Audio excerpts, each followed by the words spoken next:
Alrighty.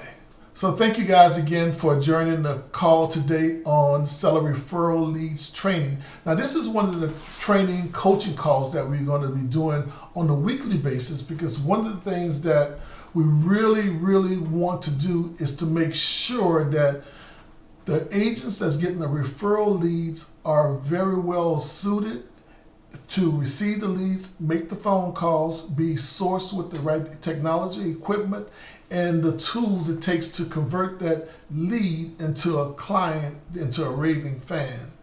One of the things that we have been seeing over the past few weeks that I've been involved with the program is that the agents are having trouble understanding the process or the direction of the leads that we're sending out. What's the purpose? Okay, the seller wants to sell a home. We know that. We got a lead, great. And then we call the seller and we have a script, but we're really not comfortable with the script, or we don't understand how to make that script into a source of contact to use it to move the seller to set an appointment with you. With the leads, we got to understand that the leads come to us, but most of the sellers that's coming to us through the lead source say they want a cash offer. But the truth of the matter is, a cash offer is not really available for them at the expectation. What does that mean? That means that they are going into into this conversation with you thinking they're going to get a market value for their property with cash. That's the psychology that we're running into. Meaning that they don't have a clear understanding what a cash offer will present to them. Your job as an agent is not to give them all the information over the phone to help them make a decision right then and there not to use you, or they're not interested in that which you have to offer. Because what I believe you have to do myself is that you have to educate the seller, the potential seller, about the process of selling their home. One of the things that you do know, that they're motivated because they have raised their hand. They say, yes, I will take an offer for my home, and most would say if it's acceptable or for the right price. That's a good sign. That means to me that they're motivated. That means to me that they want to sell their home. They're thinking about selling their home. They just haven't had the right motivation. So your job with these referrals is to get as much information as you can so that you can start going through speaking with the seller on a level that they can understand and showing the value add of what you have to offer them.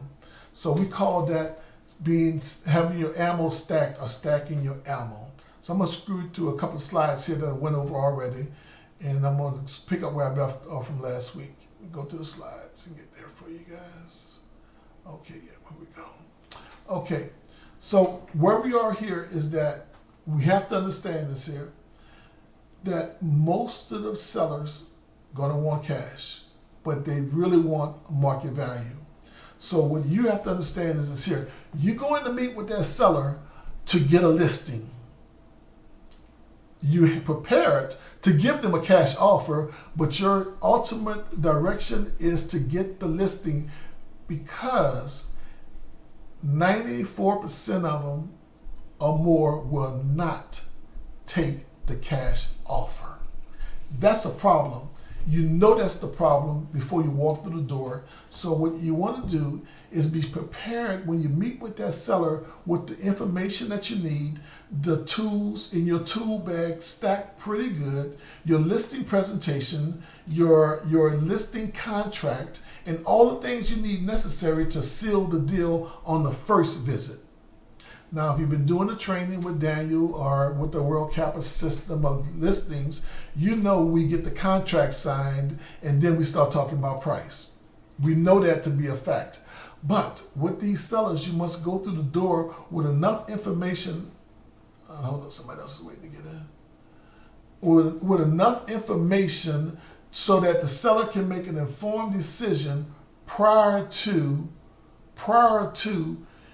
you leaving that house. Whether it be a cash offer, whether it be a traditional listing. Now, if you already know that the seller wants market value, that's the psychology behind it, and you go through the door with only a cash offer, the question would be, will you get the listing? And the answer would be no, you won't. You will leave with a seller that's not informed, that does not have enough information, and cannot render a decision to you at all, and you just waste your time. What I want you to do with these listing leads is really understand that they'll be coming to you, and they will be coming to you on a regular basis, but you must be prepared to give the seller enough information so you can make a decision to take a listing from you. So let's talk about a little bit of the conversation. So what I would say to you is 3 things. When you get the listing, within 24 hours of receiving the listings, they come in daily, okay? Now, for North Carolina, you guys have a little bit of different there because a lot of leads have been coming up in the wrong city, and you guys are in Raleigh, and most of them are coming in Charlotte. Is that right, Amanda? Are they coming up in Charlotte and they're in Raleigh? Where most of the leads are coming at? Well, they're in the wrong city, for what I understand. And only Cody, I believe, is in the city where a lot of the leads are coming to. So we're trying to work with that to get you some leaders, more leads in the area where you guys are located. But we're going to work that out. But really, we're looking at you get the leads, and within 24 hours, you make a call. Now, what we've been finding out is that the agents are not taking the leads and making the calls or noting and updating their lead sheet. So therefore, we have to have a system, a process in place where you will continually make the call, note your sheet. I called on the 7th. I spoke with Mr. Joe, and he is right now waiting on his wife to come back. That's a call. 10 calls, 10 attempts to reach that client should be made on every lead that you get. Contact with the first 24 hours. So the first thing you're going to do is make the call, then you're going to use the script. Now the script is only as valuable as you use it, or you have internalized it to make it a conversation and not that you're reading off a page. The script was written out, and it's not that you can't change it. You can make it your own, but it was written out to handle the objections of the seller at the very beginning. We're going to review that, and also lead them to understand who you are and why you're calling, because they requested a call from you because they've been previously spoken to by one of our inside sales agents that actually got them to agree for a meeting with our agents. Then on that call, you have to know their motivation. You have to discover their why. Because if you don't know their why they want to sell, then chances are you will not secure the listing. Now remember, your goal is to secure the listing, not the cash offer. The cash offer really is what the bait is to get you in the door. But you must have your due diligence done, and you must have completed the express offers, so you understand that you're going in with the cash offer. And once you explain how the cash offer works, and then you show the benefit of what they really want, a market value, through your 29-day strategic marketing plan to get their home sold in 29 days or less, or you'll buy it. How would you buy it? You will buy it at the cash offer price. So you must know that that property is already fitting in the buy box of one of your investors before you can make that statement. If you do not have a cash offer, an investor that has a buy box in your area, don't use the guarantee. Just use your 29-day strategic marketing plan to show them step by step. Then you will be able to present that to them on the same meeting to secure the contract, because they want to sell their home after all. So once I know their motivation, I can go into, and when I say know their motivation, I'm discovering their why. I'm understanding their passion point. Some have said, I want to move to Vegas. Some want to go near their grandchildren. Some are being transferred by their job. Some are retiring. Some are having health challenges. Some just want a smaller home. But whatever them things are, through this conversation of the first phone call, you need to get as much information as possible so that when you meet with the client, you have more information. Know this, again, I'm going to say it again. They say they want a cash offer, but they really want market value. If you understand that, that is the key to everything that you want to get done. First step.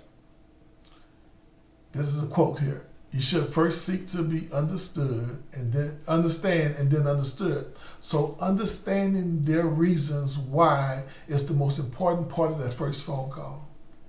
Why are they selling their home? What's moving them? And then when you're dealing with the sale of a home with a prospective seller, it's always an emotional decision. You know, after all, they've been living in that home for 20 years. They've raised their children in that home. There's a lot of sentimental value, a lot of attachments there. So if I can get into that emotional bank of theirs and start conversating with them in that emotional realm there, the chances are me and them identifying with each other like this here is going to be a really good thing. So I don't want to try to sell them on the phone call. I want to get to know them on the phone call, to know their why. And then once I understand that, then now I can take that and help them understand why I'm there. And that's when I help them to understand what my purpose is. Not on the phone call. This is face to face. And guys, yes, we're in the COVID environment, and yes, there's some precautions to take. So you make sure you have your PPEs on, you have your gloves, you have your mask on, you have your booties on if you need them. But do all you can to make yourself safe. When you go to the client's house, do the separation, sit at the table, just sit at one end, you sit at the other end. However you can get it done. Get your PowerPoints together where you can email it to them if you have to. But whatever it is, be safe. But also be in position to go out and get the listing, because you're going to have to go to the client to get the listing. Now, you don't have to. If you're really good, or you're really fortunate, you've been blessed enough to articulate this value over Zoom, then if that's your only recourse, then do that. But don't make Zoom your first choice. Make it your last resort. So during the call, make sure you ask about the property condition. This helps you stack your ammo. I'm going to ask you, property a 1 or is it a 10? 10 being the best property on the market, 1 being, whoa, it's just like a dog and needs some help. But most people are going to say their home is about a 5 or a 6. And when they say a 5 or 6, they really mean a 3 or 4, a 2 or 3. If they say a 8 or 9, they really mean a 6 or 7, 7 or 8. So you can have an idea of the amount of repairs to go be needed on the property to bring it up to market condition. Because after all, with the express offers or with the cash offer, you're going to have to give the recommendation about the amount of repairs that's needed to be added to the cash offer to make the, meaning that for the seller, the prospective investor to resell the property. So let's say the buy box for your seller is a 70% value of the market price. So if it's 70% of the market price is a $100,000 home, so the investor would offer $70,000 for a $100,000 home. And let's say they need $25,000 worth of repair. So the investor would take from the $700,000 and subtract $25,000 from that, and their best offer would be $675. Now that is not the offer, but that's an estimate on what it'll be. That's the information that you need when you speak with that seller. You need to say, based on your home's current condition, the investor would possibly offer you in this a range of $660,000 to $680,000 for your home.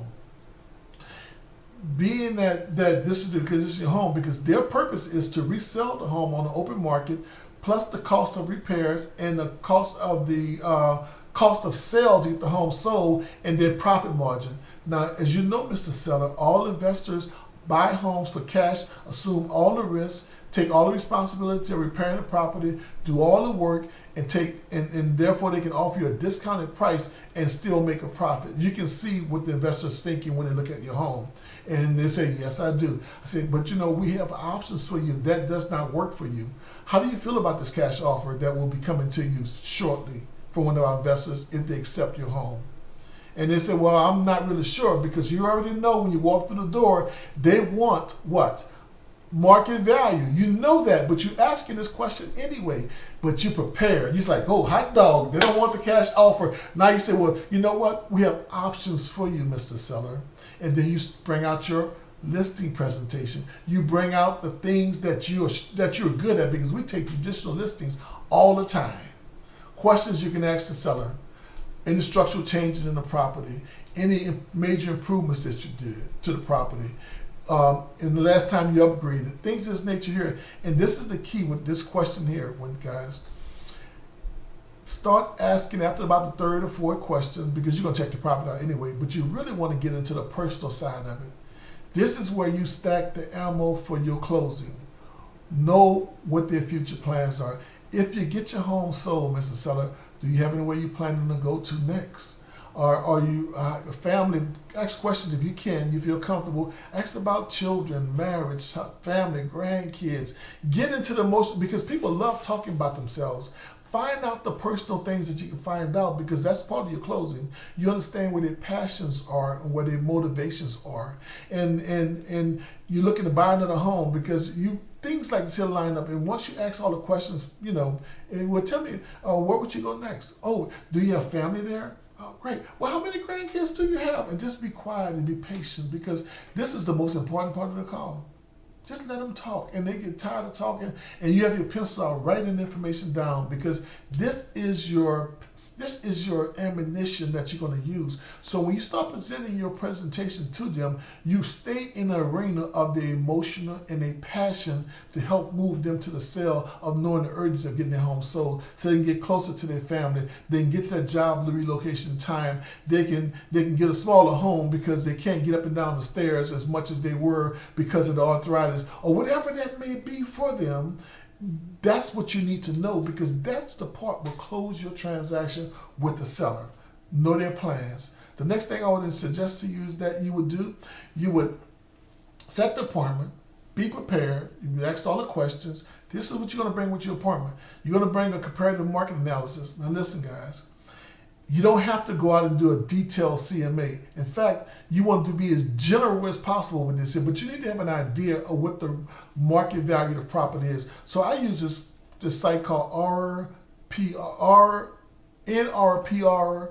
I think that's what it is. It's a free resource coming along with your MLS. And I look at the AVM, that's the automated value model, or I look at the RVM, the realtor value model. And what I'll do is a general report, a general estimation of the market value of the home, because that's not my CMA. That's not what I'm going to price the home at, but to give them an idea what the market value is. Then you need to have your cash offer documentation ready with you. That is the express offers. You go to express offer, you look for the buy box of the investors in that area. You look at the things they're requiring, what's their average offer range, and then know that you got to add the repair costs, subtract the repair costs from that, and then you have an idea of what they're going to offer that potential seller.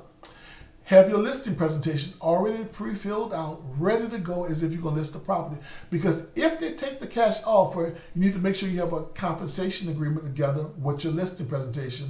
And that is not to list the property on the MLS, but to use that listing agreement to be able to present your offer, because you must upload it to SkySlope before you can submit it to eXpress Offers. So these things you already need to have. And on this here, if it's a cash offer, you only get 3%, not the 6% that you will put for the cooperating broker, 3 for you and 3 for them.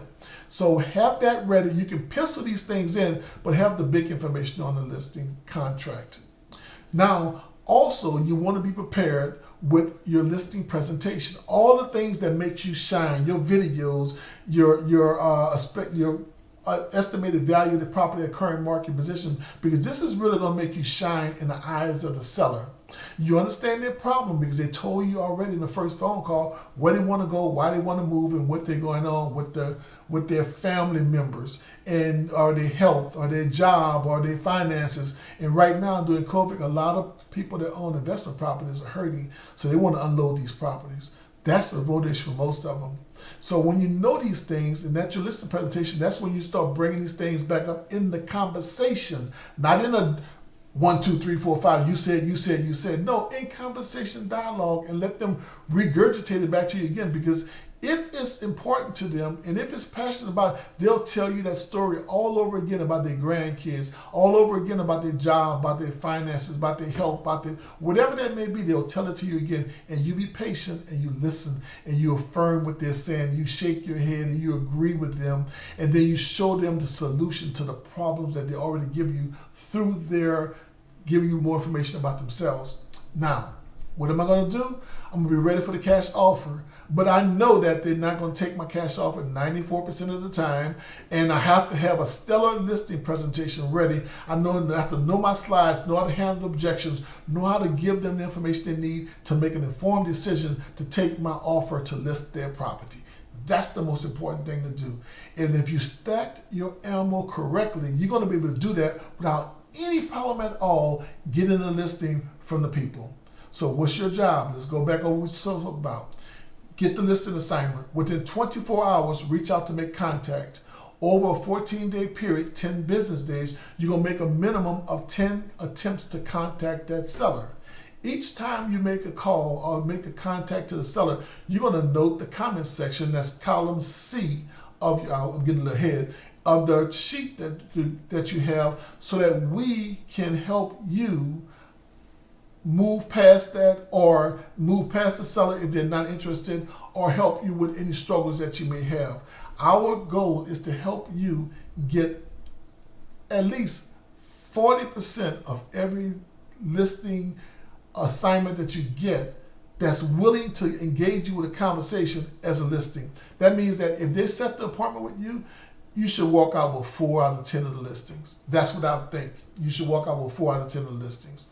Now, with proper training, with understanding the psychology behind the seller, because most of the things we speak in here is stacking our ammo, having the right tools, but understanding the psychology of the seller is the most important part of this whole assignment that you guys have. So what I would say is this here. Once you understand their why, now you're prepared to offer them a solution.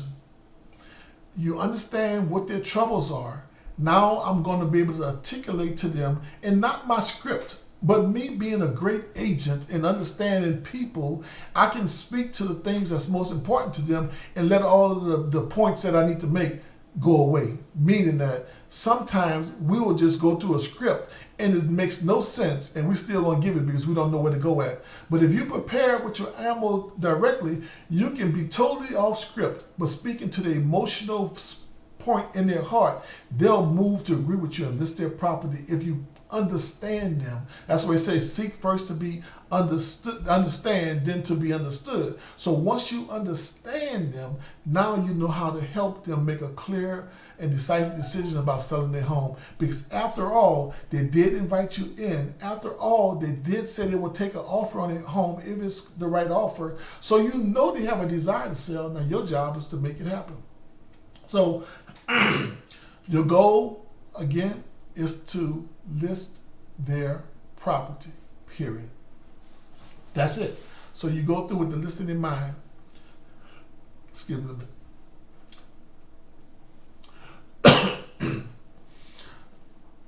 Understanding their why.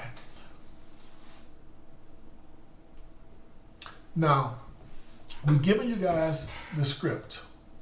The script is not the gospel, meaning that you can change it, make it your own. But I believe that you should stay as close to this script why the way it is, because it actually speaks to the mind of the seller. When you call them, they don't know who you are. They're suspicious. Everybody's trying to sell my home. But you know the unique thing about these leads here? You are the only real estate agent that's calling them and asking them about selling their home. The leads are exclusive. That means that you are the only one calling. Do you know that 9 out of 10 people, buyers and sellers, list with the first agent they meet? If the agent have their game together, if you're prepared, your ammo is stacked, if you know how to use your tools correctly, they will list with you. So with the script, hey, hi, may I speak with Amir? Hi, Amir. My name is Kelvin with eXp Realty. The reason for my call is your property came up in the search algorithm, and also you've been speaking to one of our agents. And now who the agent is, give them a name. Dennis, Cody, Donovan, Amanda, Chris. Excuse me, guys. And they may have spoken to one of the guys, Victor, Matt, Alex. It really doesn't matter. It's one of your agents, okay, that's working for you, making the phone calls, and they informed you that I'll be giving you a call. That confirms that you're calling because you've been asked, given their name by one of your agents to call them. They may say, well, yeah, I don't know who you're talking about, what you're talking about. And this is where it's important to read your lead assignment. If you scroll over to the right-hand side, it gives you condition of property, it gives you the talking points they spoke about, even tell you where they leave it, why they're selling, what's their motivation behind it. It gives you what they're expecting an offer price for their home, cash value most of the time, but it's not realistic most of the time. And then sometimes it is. But once you are able to identify who you are and you release the tension and say, oh yeah, because I had one guy I was speaking with, and he was going to Vegas, and he wanted $530,000 for his home. He says, well, and I said, well, he didn't. At first, he was very uneasy, and I shared with him. I said, well, you did say you were going to Vegas, and you wanted $530,000, and you would sell your home tomorrow. Isn't that correct? He said, yeah, that's right. I said, great. And said, I would like to know. And once he confirmed that I was correct, I said, I would like to speak with you regarding your property at 1234 Primrose Lane. Are you the owner? And which I know he is. He said, yes. Are you the sole owner? Yes. Great. Now, are you interested in selling your property? And I shut up. And he said, yes. I got an appointment. Now, that is 5 minutes or less of any conversation that we can have with him. And once I get to that point, yes, then it's mine. I have the appointment. I know I can move forward. Now it's my job to be conversational with him, to pull the information out of this here dialogue to stack my ammo. Because right now, all I have is the notes they have. But now it's time for me to meet him as a human to human. And now I want to just hear about him, his life. But I will start off with asking about his property. Now I'll give him the information here. I say, I represent a large group of investors and buyers that are under contract with my company, and they're looking for property in your area. That's why your property came up in the alerted section of our database. Further information of how you got my information. Now, Amir, I'm checking with you today to see if you're interested in selling your property, and would you be open to receive an acceptable offer for one of my qualified buyers? Yes. And then the rest of the account, I'll pull it up on the sheet. But I go through and I say, well, let me ask you a few questions about your property. That's the disarming side here. People love to talk about their property. Now remember, this is their baby. They've been living there for 30 years. They raised their kids there. They married their wife there. They, their life hold long memories there. So now you want to stop and just listen. So, well, let me ask a question about your property. I always use this here, 1 to 10, which is describing your property. 10 being the best, 1 being the worst. And they'll tell me a 10 or 5 or whatever. I'll write it down in my notes. And then I will ask, have you did any major improvements on your home? Add new carpet, upgraded pool, or anything like that. They'll start telling me, as long as they are speaking, I won't ask them a question. I'll just let them keep telling me. I won't interrupt them. But if they're not giving me enough information, I'll just ask another probing questions. But my real question is going to be now is about when you do sell, where you're going to move next. And are you looking to buy another home? I know whether they got a mortgage or not because I already checked them out through my profile investigator. I know what pretty much the big numbers about the home is. But I'm asking the detailed information now. I'm asking, are you married? How long you been married? They talk about married. Most of them bring it up. How many kids you have any grandkids? And I'm just laughing. I'm smiling with them. And we're just talking in the conversation. And I'm just letting them speak until they stop. Because the more information I get through this call, the easier it's going to be to close them when they get to their home. This is our expectations for you guys. Okay? You get your lead sheet, make at least 10 attempts for the calls in a 14-day timeline. Contact the leads within 24 hours of receiving the leads. And I'm going to introduce you to somebody going to be helping us. You get to speak to them later. It'll be by the name of Sally. You may be hearing from her by email. But your 10 attempts over a 14-day timeline. After 14 days, two business weeks, then if they're not responding or respond to you, then we just mark it red. We're going to move that lead out. But what we're finding is that the leads are not being addressed on the lead sheet. There's no notes there, or they're just called seller.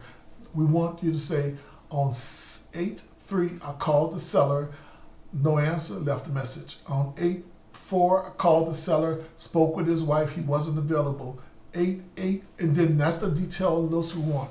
And when you get an appointment set, we want you to report down, today called 8/3, we have an appointment set for 8/5 at 10 o'clock, and put that block yellow. that tells us when we look at the sheet that you have an apartment set, and we find the sheets with no information in it at all, and it's making us assume that you're not working the leads or they're not that important to you. The leads are an investment on our end, and we really want you guys to succeed. Our goal this month that everyone on this call at least have 2 contracts, 2 listings under contract if you have leads now. 2 listings under contract this month. Everyone on this call, we should, with the proper training, we're going to be here to train you guys once a week prior to the call so that we all can achieve our goals this year. I believe that everyone on this call, no matter where you're located geographically, can get an extra 10 to 15 listings before the end of this year because of the quality of leads that we have. But color code your sheet. Red means dead, yellow means appointment, green means you have a contract or a cash offer accepted by the seller, and put all your notes in column C. If you have any questions, contact me. I want to go over a few things with you guys. I'm going to change screens and I'm going to share my screen with you guys, okay? And let's go here with the... Now, you can open your mic and ask me any questions right now while I get my screen ready. Open your mic up, guys, if you can. Anybody? No questions? Yeah, this is Donovan. Hey, Donovan. You hear me? All right, you hear me. Yeah, so I have gotten a couple leads, and it turns out one was not interested. He changed his mind after getting a pretty good tenant into his home. Uh-huh. Was actually a realtor with another company. Now, Amanda sent me a link to a Google Forms spreadsheet, but I'm not seeing a column C on here for to update. I did put it's ABC at the very top. It's ABC. I think it says comments for you. It'll say comments for you. This says first contact. So let me. So it goes from first to 7th contact. The 7th contact is row AA or column AA. But hey, Donovan, yeah. I think I had the same issue. Technically, if you're looking at the sheet, or at least when I looked at the sheet, column C is actually where Amanda put our name in. So you would erase our name and then fill it in. That's the actual column C.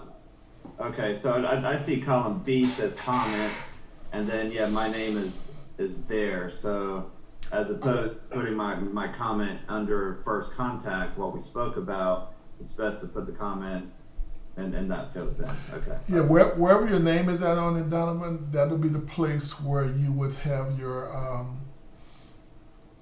the comments at. In place of my name. In place of your name, yes. Okay. Now, can I ask if you do you see these updates? Yes, I see all updates. I see Okay. when you put it in there, I see the updates immediately. Okay. So is there something that maybe on your end or on the other end, someone can verify that the update was received and this was either closed out or the lead was returned, or Okay, so we're actually working on a process right now, Donovan. So what you're going to see is you're going to see some changes come out to your sheet, as well as clear directions on the process. Because we do understand that some of the processes right now may not be congruent with what we're asking you guys to do. So we're going to be working on changing some of the things there. Because the process right now for us is everybody's a little different. So we're going to fix that for sure. Okay, great. Just wanted to verify. Thanks. Yeah, absolutely. Anybody else have any questions? That's a really good point, though, because I did do that on the sheet. So should we just leave all of those first contact, second contact, all of that there, or should we delete that option and just have everyone fill in column C?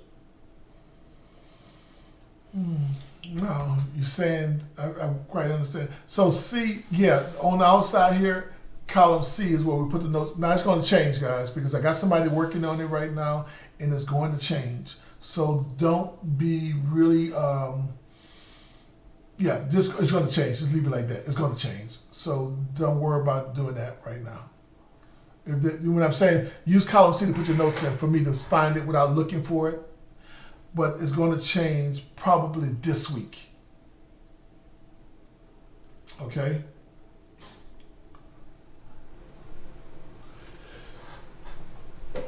Any other questions right now? Kelvin, I had a question this morning on the team call. Someone is working a seller that is probably going to be listing towards maybe the end of the year or next year that's tenant in place. And so for someone like that, well, number one, can they keep that in their bucket? And how will she be able to keep that in her bucket if it's someone who's a year out from selling? They can keep it in there a year out from selling. Just note, we're gonna have a column gonna be called waiting, and then we have to figure out a way of tracking it. Because I don't know. That's a good call there, Amanda. I really don't know. That's a good call because I don't know how we would go further with it. So we have to figure that one out. Okay. The because a year out is not a normal sequence for us. Yeah. All right. Next question.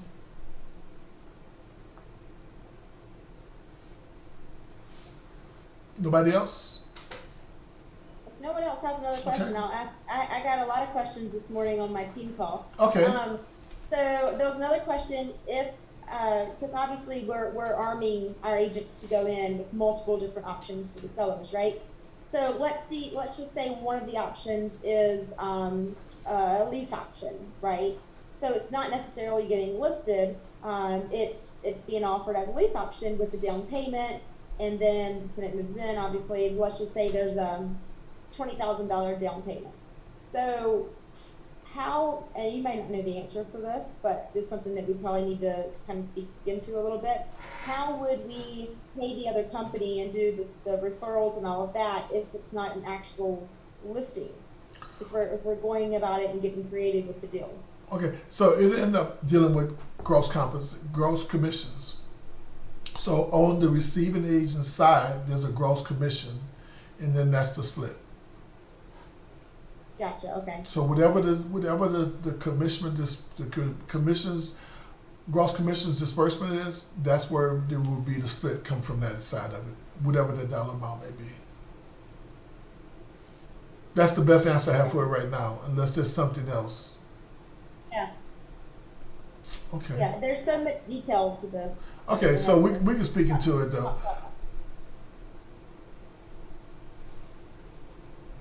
Okay. Anything else? Okay. Well, I guess. Anyone had any conversations that they kind of felt like they needed some help on, or like anyone struggling with anything? I have one. Kind of deals with objection. Okay. So I know I've mentioned it before, but a lot of people are telling me or asking me what the cash offer is. It seems to me like when I mention I'm a realtor, because I feel like they're being, by whoever the inside sales agents are asking them if they would be willing to accept the cash offer. So that's kind of what they have on their mind. And when you mention realtor, it just seems like they don't want to deal with that. And once you mention that you have to come out to the house, get a property report, it just seems like to them that's, I know it's not the same process and you have to explain that to them and educate them on it, but how do you kind of get past them not wanting to work with a realtor, and like you said, they just want an unrealistic cash offer handed Right. to them? That needs me to get that to them. Good question. And so what I do, Cody, is I asked all the questions with the property condition and everything else. Like, I'm a realtor at the very beginning, but I asked all the questions that I would ask of them, and I say, great. The only thing left for me to do now is come out and see the house. What's the best time for you? Monday or Tuesday, Wednesday or Thursday, 8 o'clock, 9 o'clock, morning or evening, and then only thing left for me to come see the house. And they say, well, hold on, I want to sell it, but I don't want you to see the house.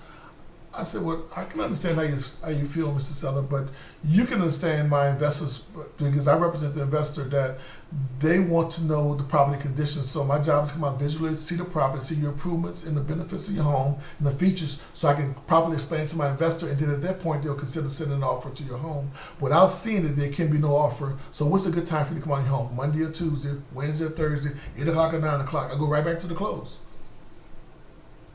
Okay. And so, what if see, how can I word it?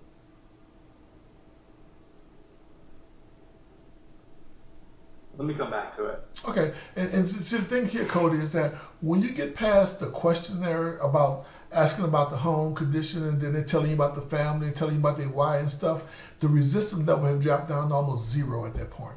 There is no problem. In fact, you're the best friend when you get to ask that appointment. You've already connected with them emotionally. You've connected with them. You've identified with them their family, their needs, their wants, their desires, and then you can always go back to, well, Mr. Seller, you did say that you were trying to get to Kalamazoo in 90 days because your job is starting. Is that correct? Yeah, great. So what's the best time to come out to your home? Monday or Tuesday, Wednesday or Thursday, Friday or Saturday? And I just do that. And I always alternate choice. Never one Monday. I'd say Monday or Tuesday, always alternate choice. And I would answer the question and bring something else. You did share that you were having trouble with the stairs and so forth. So now would probably be the best time for you to see if we can get your home sold in the quickest, most convenient timeline to get you into a one-story where you don't have to deal with the stairs. Wouldn't that be great? Yes, it would. Great. Monday or Tuesday, Wednesday, Thursday, Friday, Saturday, and I'll just go back to that. I'll throw something in, make them say yes. As soon as they say yes, I go back to the close. If they're saying no, I don't go to the close until I get them to a yes. Once they agree with me, I'll go back to the close. Gotcha. All right. So one more question. If you look at a property, because we're doing the research a little bit beforehand for the buy boxes, if you look at a property and it just does not fit a buy box for an obvious reason, how do you kind of go about the original script with that? Because are you still trying to, I mean, obviously you know it's not going to be considered for a cash offer, so would you still use that to get in the door and then focus on the listing, or? I would go in with the offer. Remember, 94% going to say I don't want that offer. I want a listing. So I'm always going with listing in mind. But if I tell them at the front, I don't get to the door. So I have to go in with the with in mind that we're going to have a cash offer they're not going to want. And so I'm going to describe the past. See, I can describe the cash offer so attractive to everybody to take it. Or I can describe the cash offer not so attractive and everybody say, heck no, I won't go. Right. And so I am going to know that my listing presentation is what I'm selling. My ability to get them what they want in the time they want in the quickest, most convenient time is what I'm presenting to them. But I can't tell them that on the phone because they won't understand it. But see, once I know their why, I know their emotion, I know their desire, I can help articulate that all kind of ways to move them to the place where I want them to sign the contract. And they'll sign it. But Okay, questions is the most important thing that you can do. There can never be too many questions. Not like a police interview, but really as a conversational thing. And it'll get better over time, Cody. The more you do it, the easier it's going to be for you. It's like a muscle. The more you use it, the stronger you're going to get. And you're going to be uncomfortable at the beginning, but it's going to get easier and easier and easier as you go along. I appreciate it. Yes, sir. Okay, if that is And something else, even though it may not fit, the actual buy boxes, we have investors that invest in Charlotte. We have investors that invest in Raleigh. So, if there's any time a situation where you're like, hey, I got this house, the buy boxes, however, they're willing to take a cash offer, call me because I know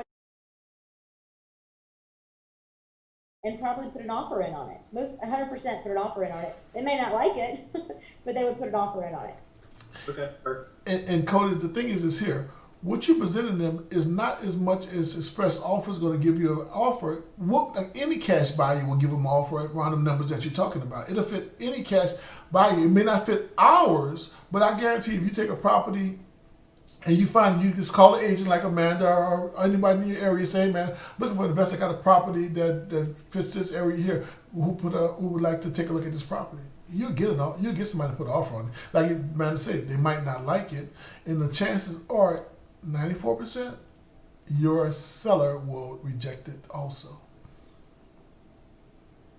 So your strength is showing them the ridiculousness of a cash offer and the beautiful of a market value approach to their home. They're going to save them thousands of dollars that they can keep in their pocket to get them where they're going at. So that's the difference. Because if you got a market value of $100,000 and a cash buyer's going to offer them $65,000, then you have $45,000 to work with to get them on your side, and they'll take it all day long, every day.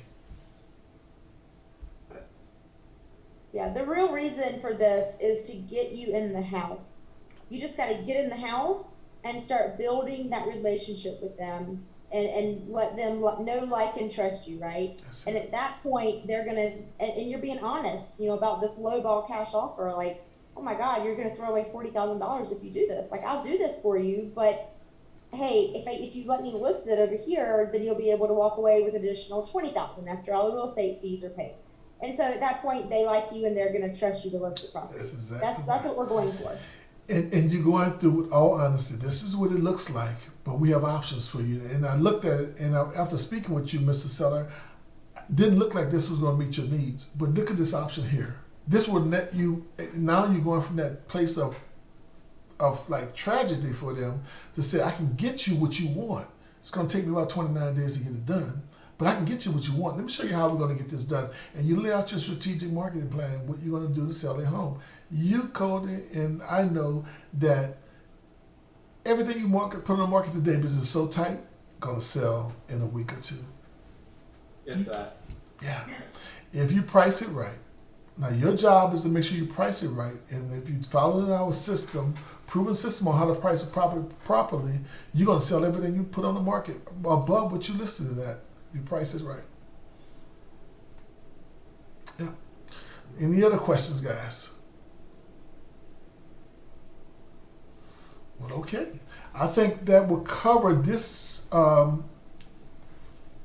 seller's lead training, and we're going to do this again next week. This is what I want you guys to do, is come back with every objection, every problem that you're having with these leads, and let's lay it out and let's work on it on the call so everybody can benefit. Because, Cody, what you're struggling with is not germane just to you. Everybody's struggling with the same thing. Some have just overcame the objections because of the skill set or seen it before, and they've learned how to get around it. And this is where we're going to all make each other sharper, by getting around the problems that we all are having with the leads.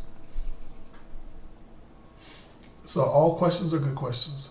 So, Amanda, we got our team call starting in a few minutes. So we're going to drop off this call here, jump on that call briefly, make it happen, and go from there. Guys, I'm available for you. You got my email address. You have my, here it is right here. Put it back up here. You have my email address right there. You can email me. You can text me.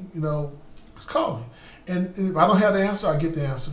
Because I don't have all the answers, but I can get the answers for you. Okay? Now, this is based on seller leads. And guys, they work. So the goal for you this year, Doug, we're going to get you some leads. We're going to find somebody in your area to get you some leads, okay?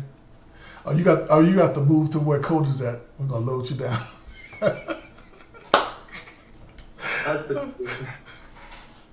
All right, guys. So thank. I'm jealous of Cody. I'm jealous of 97 leads or however many you got.